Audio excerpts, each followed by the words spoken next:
Pregnancy test చేసుకోగానే నా reaction అయితే మారిపోయింది. నేను చాలా సేపు అలా షాకింగ్‌గా అలా ఉండిపోయాను అని చెప్పాను కదా! సో, తర్వాత మా హస్బెండ్ దాని గురించి అంతా ఎక్స్‌ప్లెయిన్ చేసి ఓకే. ఇదే అని చెప్పేసి అన్న తర్వాత నేనైతే రియలైజ్ అయ్యాను. ఓకే. ఎప్పటికైనా మనం పిల్లల్ని కనాలి. But okay.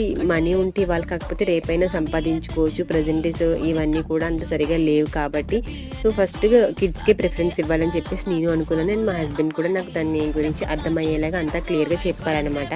సో, బట్ మేమిద్దరం ఇక్కడ ఒక బిగ్గెస్ట్ డెసిషన్ అయితే తీసుకున్నాము. అదేంటనేది నెక్స్ట్ వీడియోలో చెప్తాను. అండ్ అలాగే ఆ రోజు టెంపుల్‌కి కూడా వెళ్ళాలి అని చెప్పాను కదా!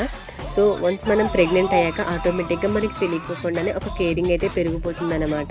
సో, ఆ రోజు నేను కూడా టెంపుల్‌కి వెళ్ళడానికి చాలా ఆలోచించాను. అంటే అమ్మవారి నిప్పుల గుండం కదా! తొక్కొచ్చు లేదు అని చెప్పేసి. ఇంతకీ టెంపుల్‌కి వెళ్ళి నిప్పుల గుండం తొక్కానో లేదో అనేసి నెక్స్ట్ వీడియోలో చెప్తాను. ఈలోపు మీరు మన ఛానెల్‌ని సబ్స్క్రైబ్ చేసుకోండి. ఈ వీడియోని లైక్ చేయండి. అండ్ ఈ వీడియో